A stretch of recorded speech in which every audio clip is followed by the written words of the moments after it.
Jóvenes, me informan si se logra ver el documento que estoy compartiendo, que es la teoría. Sí se ve, Miss. Sí se ve, Miss.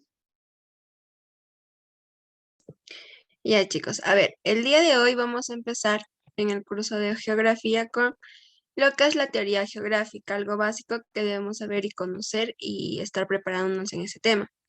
A ver, la geografía nace en lo que es en Grecia en el año 2500 antes de Cristo. Si bien sabemos, la geografía tiene inicios muy antiguos, muy remotos, ya que siempre ha existido la Tierra y para que exista la Tierra, pues ha tenido que existir también vida humana, ¿ya? Se cree que fue Aristóteles el primero en utilizar el término geografía, ya que existe un libro donde él habla o determina algunos detalles geográficos. Pero fue con Hecateo de Mileto, quien es considerado el padre de la geografía antigua, quien se descubre más sobre sus aspectos geográficos, ya que en su libro de viajes de Cateo de Mileto, titulado así, escribió sobre sus viajes, pero resaltando los aspectos geográficos. Así vamos avanzando. En la Edad Antigua, la geografía era entendida solamente como una descripción de los lugares que uno veía.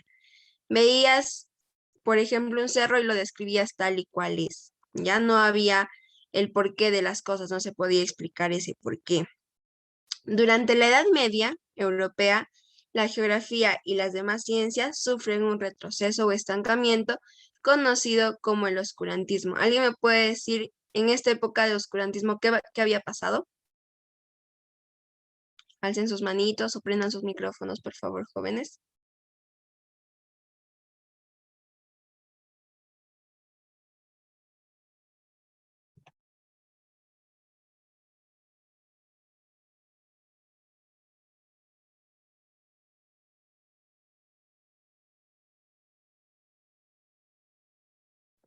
A ver, ¿alguien tiene una idea?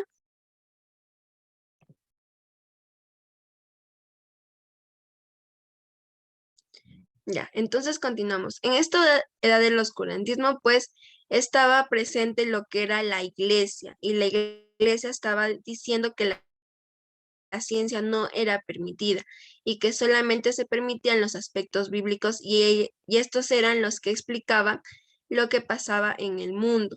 Por eso, en esta edad, pues se pasa lo que es el estancamiento de la ciencia. Ninguna ciencia avanzaba, ninguna ciencia se podía desarrollar.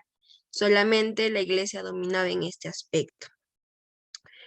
Después pasa con las revoluciones y todo lo que provoca este cambio de la Edad Media, pues entramos a lo que es la Edad Moderna. En la Edad Moderna se va a producir el despertar de la geografía, o sea, otra vez vuelve la ciencia y entonces la geografía toma mayor importancia en este periodo y surge la figura de Alexander von Humboldt, quien va a ser considerado el padre. A ver, hay un chat. A ver, chicos, un momento. Ajá, exacto. La iglesia creó una ideología para todo el pueblo. O sea, solamente la iglesia tenía el control en esta época.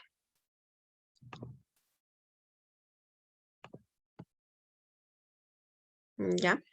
Entonces, pasamos en lo que era la edad moderna cuando estábamos hablando. En esta edad, el que va a entrar como padre de la geografía, ya que va a renacer, es Alexander von Humboldt junto a Carl von Ritter, quienes estos van a ser llamados padres de la geografía moderna, como ya lo mencionaba.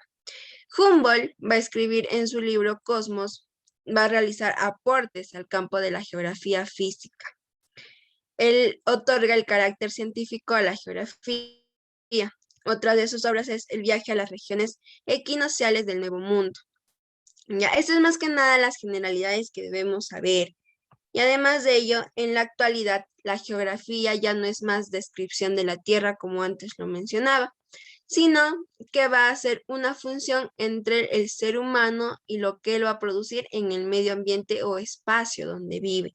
Entonces entendemos que en la Edad Antigua, La geografía era mente solo la descripción del mundo tal y cual era. Todos los aspectos que mirabas, así como el de una persona, pues en la antigüedad también se tomaba así al aspecto geográfico. Todo cual y se miraba, pues tal y cual se decía, ¿no? O se escribía de los aspectos geográficos. Pero en la actualidad ya ha ido evolucionando otras varias épocas, como era la Edad Media, la Edad Moderna, que ya la geografía no es tomada solamente como una simple descripción, sino también tomada como una ciencia que va a permitir conocer a amplitud, a manera general y a manera específica, los elementos, componentes o lo que pasa según a la geografía de nuestro mundo. ¿Ok? Entonces, para tener más en cuenta, el concepto de la geografía viene de dos términos griegos, uno que es geo, que va a ser tierra, toda la tierra, y grafía, que es la descripción, puede ser escrita o dibujada. ¿De qué? Entonces, juntando las dos palabras geo y grafía, pues va a ser descripción de la tierra. Eso es lo que es en sentido de la etimología de lo que es geografía. ¿Ok? Pasemos al concepto actual que se tiene. La geografía, a ver chicos, si es que pueden anotar a un ladito también de su práctica o en alguna hojita, pues se los va a agradecer, que les va a servir bastante esta información que les voy a brindar, ¿ya? El concepto actual. La geografía es una ciencia social que posee campos de estudio y divisiones geográficas en este caso. Y como menciona, en la práctica es considerada una ciencia que estudia las interrelaciones entre el hombre y su medio ambiente, el espacio geográfico. Eso quiere decir que el hombre y el espacio geográfico van relacionados y no se van a separar, ya que el hombre vive en este lugar y se va a desarrollar. Ahora, para entender la geografía también existen lo que son principios geográficos.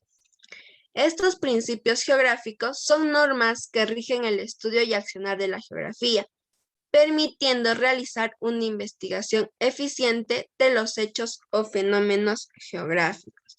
El primero de ellos es localización, o también llamado extensión, ubicación y distribución, ¿ya? Uno de esos cuatro nombres puede tomar y se pueden guiar con eso. Lo que es localización, extensión, ubicación y distribución. ¿Por quién fue formulado? Fue formulado por Federico Ratzel.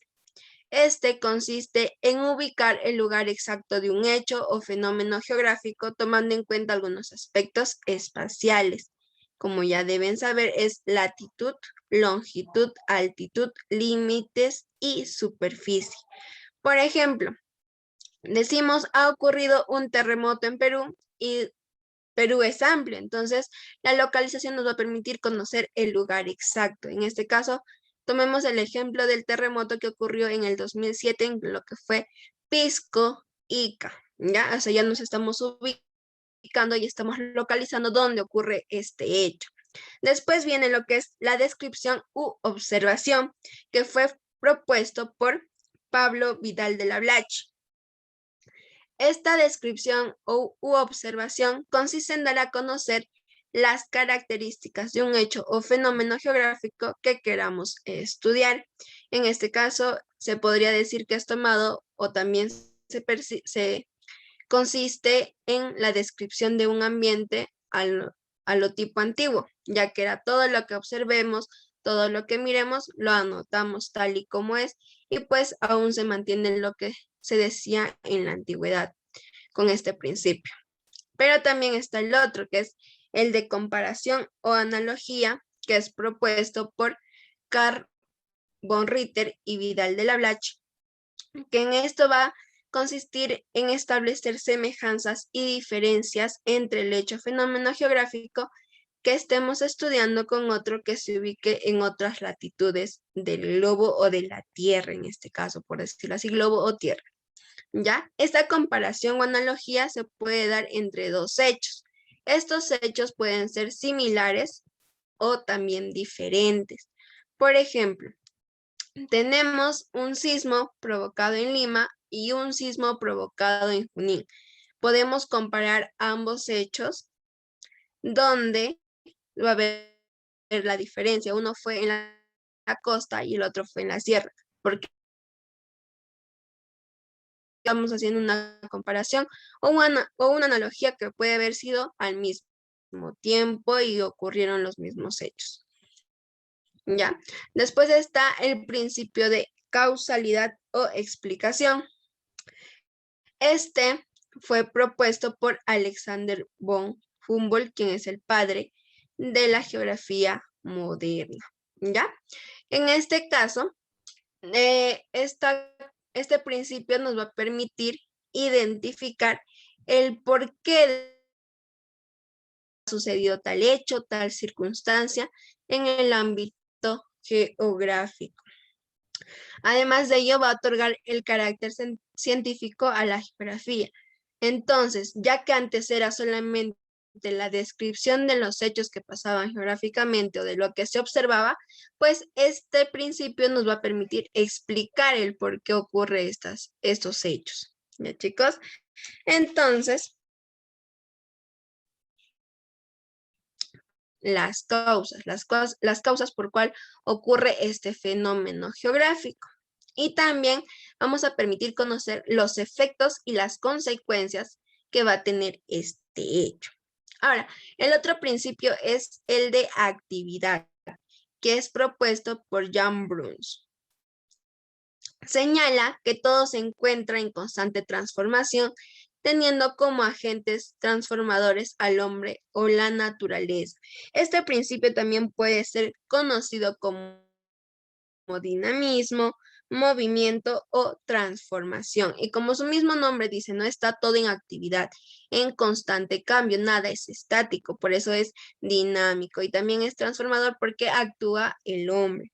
Entonces, nada va a permanecer inmóvil y todo va a estar en evolución, ¿ya? Entonces, por ejemplo, decimos, el Huaytapallana es un nevado, donde se está deshielando.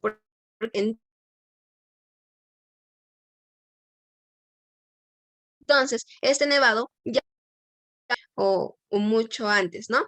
Se está transformando y está perdiendo lo que es el hielo. ¿Y ya? Entonces, eso quiere decir que está en constante cambio la geografía y no es estático, pues, ¿no? Ahora, el otro principio es el de conexión o relación. También está formulado por Jan Bruns, quien nos dice que todo hecho o fenómeno geográfico debe ser estudiado como un todo y no de forma aislada. La geografía tiene conexiones con otras ciencias y esas conexiones que existen no debe ser estudiado de manera aparte, sino todo junto, ya que todo, como sabemos en el mundo, está relacionado, tanto que sea actividad económica, actividades personales, como actividades o hechos que ocurren en la geografía. Entonces, nosotros no podemos estudiar a la geografía sin tener en cuenta a lo que es el hombre o el ser humano, ya que por el ser humano la geografía sufre lo que son los cambios. Entonces, tenemos 6 principios.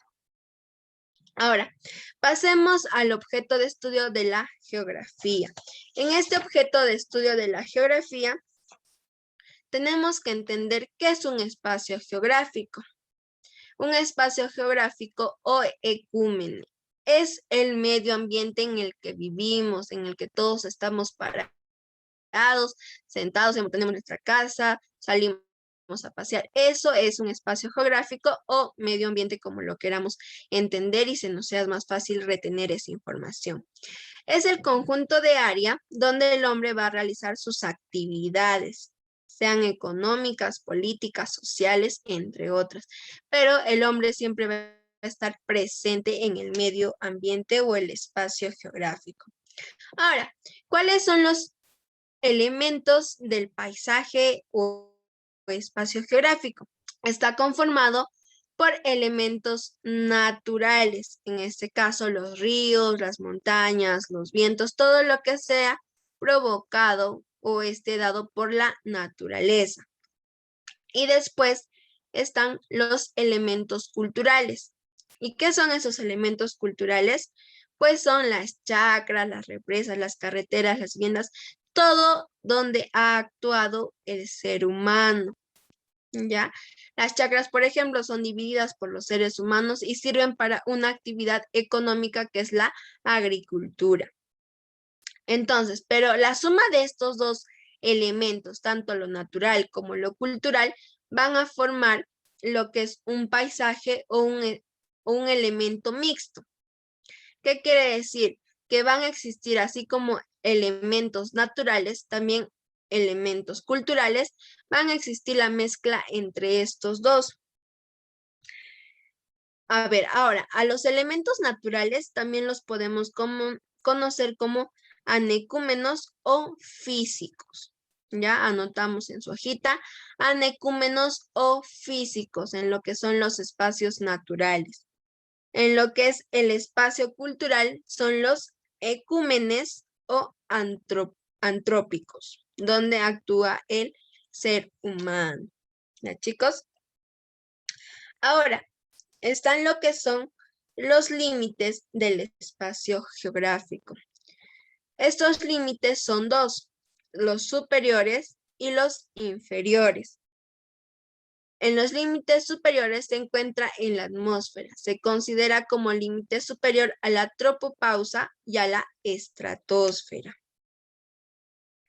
Ahora, ¿alguien sabe qué es la tropopausa? Alguien levante su manito, escriba al chat, prenda su cámara, no sé, su audio. Nadie. A ver, la tropopausa es el límite entre la troposfera y la estratosfera.